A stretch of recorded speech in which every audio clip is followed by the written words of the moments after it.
विद्यार्थियों, आज हमारा जो विषय होगा उस विषय का नाम है लोक प्रशासन और निजी प्रशासन में अंतर। नॉर्मली विचारक ऐसा मानते हैं कि दोनों प्रशासन, लोक प्रशासन और निजी प्रशासन में कोई अंतर नहीं है, लेकिन कुछ विद्वानों को यह कहना है कि दोनों में बहुत बड़ा अंतर है। तो हम दोनों ही परिप्रेक्ष्य में इसका विस्तार से हम वर्णन करेंगे। सामान्यतः लोक प्रशासन लोग सार्वजनिक अर्थात जनता से जुड़े होने के कारण सरकारी का भावार्थ नहीं देता है, किंतु जब लोक प्रशासन की निजी प्रशासन से तुलना करते हैं तो स्वतः ही ऐसा प्रतीत होने लगता है कि लोक प्रशासन लोक कर सरकारी से है। वास्तव में ऐसा है भी। यह सही है कि लोक प्रशासन, निजी प्रशासन दोनों में प्रशासन शब्द जुड़ा हुआ है। दोनों ही किन्हीं उद्देश्यों की प्राप्ति के लिए संगठित प्रयास करते हैं, इसलिए दोनों में समानताएं होना एक सामान्य सी बात है। अब हम दोनों में समानताओं पर चर्चा करेंगे।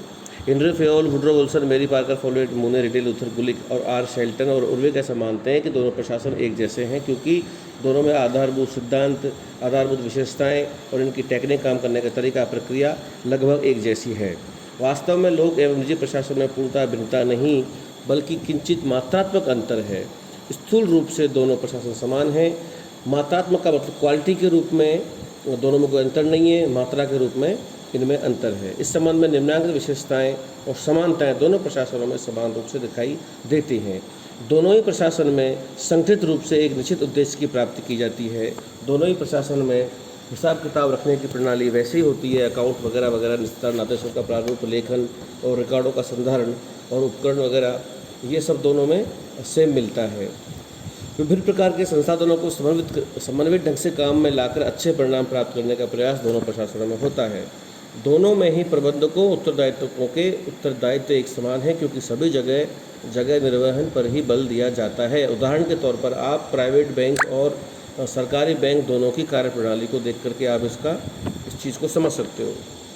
निजी प्रशासन के प्रबंधकों को लोक प्रशासन में तथा लोक प्रशासन के प्रशासकों को निजी प्रशासन में पर्याप्त महत्व दिया जाता है। निजी क्षेत्र के प्रबंध संस्थान लोक सेवकों को तथा लोक प्रशासन के संस्थान निजी क्षेत्र के कार्मिकों को प्रशिक्षण देते रहते हैं।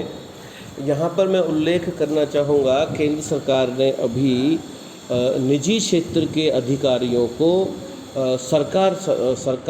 केंद्र सरकार में प्रशासनिक पदों पर नियुक्ति देने की परंपरा शुरू की है। जिस पोस्ट पर आईएएस तैनात होते थे, उस पोस्ट पर अब निजी प्रशासन के लोग वहाँ पर अपॉइंट होने लग गए हैं। ये इस बात का सबसे बड़ा प्रमाण है कि दोनों प्रशासन में कितनी समानता है, कितना अंतर है। सार्वजनिक उपक्रमों के माध्यम से सरकार का कार्यक्रम भी निजी व्यापार जैसा हो गया है। उदाहरण के लिए इस्पात क्षेत्र में भारत सरकार का steel authority of India limited, निजी क्षेत्र का TISCO, Tata iron and steel company, संपूर्ण कार्यप्रणाली लगभग समान है। योग्यता आधारित भर्ती, आधुनिक तकनीकों से प्रशिक्षण, अभिप्रेरणा की प्रवृत्तियाँ दोनों प्रशासनों में लगभग सेम है। तो इन बातों से ये सिद्ध होता है कि लोक प्रशासन में कितनी समानताएं हैं। अब हम दोनों प्रशासन में अगर अंतर को लेकर चलें तो 20 बिंदुओं के माध्यम से अंतर को समझ सकते हैं। जैसे क्षेत्र एवं आधार, तो लोक प्रशासन का क्षेत्र व्यापक होता है, निजी प्रशासन का छोटा होता है। उद्देश्य की बात करें तो लोक प्रशासन का उद्देश्य पब्लिक सर्विस होता है और निजी प्रशासन का उद्देश्य प्रॉफिट होता है। आधिकारिक प्रवृत्ति को लेकर चले तो लोक प्रशासन का कुछ क्षेत्रों में एकाधिकार होता है और निजी क्षेत्र का इसका प्रकृति प्रतिस्पर्धात्मक होती है। पॉलिटिकल स्वरूप जो है लोक प्रशासन में राजनीतिक होगा और निजी प्रशासन में अराजनीतिक होगा। संगठन का आकार लोक प्रशासन का बहुत बड़ा होता है, निजी प्रशासन का आकार छोटा होता है। कानूनी स्थिति, लोक प्रशासन सार्वजनिक कानूनों से बंधा हुआ होता है और निजी प्रशासन में सार्वजनिक कानून के साथ साथ निजी कानून, आंतरिक कानून ज़्यादा प्रभावी रहते हैं। रेस्पॉन्सिबिलिटी की बात करें तो लोक प्रशासन पब्लिक के प्रति जवाबदेह है। किसी भी घटना के लिए पार्लियामेंट में, विधानसभा में मंत्री को, अधिकारियों को जवाब देना होता है। निजी प्रशासन में कंपनियां या प्राइवेट सेक्टर सिर्फ ग्राहकों को देख करके ही अपना काम करता है, ग्राहकों के प्रति होता है। कार्यकरण लोक प्रशासन में कठोरता होती है, निजी प्रशासन में सरलता होती है।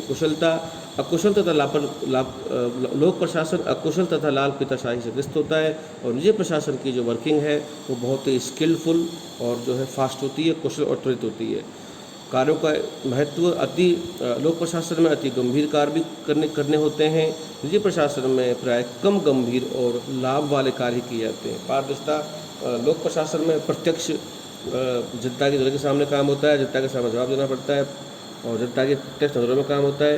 निजी प्रशासन में जनता की नज़रों से छिपा कर कार्य किया जाता है। वित्तीय प्रशासन, लोक प्रशासन पे आंतरिक और बाहरी दोनों नियंत्रण होते हैं और निजी प्रशासन में व्यक्ति, वित्त और प्रशासनिक एकाकार होता है। संविधान का प्रभाव लोक प्रशासन में ज़्यादा होता है, निजी प्रशासन में केवल निजी हितों से प्रभावित होता है। लोक प्रशासन में बाहरी दबाव होता है, निजी प्रशासन में बाहर से कोई दबाव नहीं होता। लोक प्रशासन के संगठन स्थायी होते हैं, निजी प्रशासन के अस्थायी होते हैं। कार्यों का चयन जनमत और राजनीति से प्रेरित यहाँ पर कार्यों की प्रायोरिटी बनाई जाती है और निजी प्रशासन में लागत और लाभ का विश्लेषण किया जाता है। लोक प्रशासन में कर्मचारी आजीविका के रूप से सुरक्षित होते हैं, निजी प्रशासन में सुरक्षित नहीं होते हैं। लोक प्रशासन में समय समय परिवर्तन मिलेगा, लेकिन निजी प्रशासन में चेंजेस तुरंत लाए जाते हैं। जनसंपर्क लोक प्रशासन में ज़्यादा होता है, निजी प्रशासन में जनसंपर्क नहीं होता है। राष्ट्र निर्माण, लोक प्रशासन की प्रथम जिम्मेदारी राष्ट्र निर्माण है, निजी प्रशासन की कोई राष्ट्र निर्माण की जिम्मेदारी नहीं होती है। इसी के साथ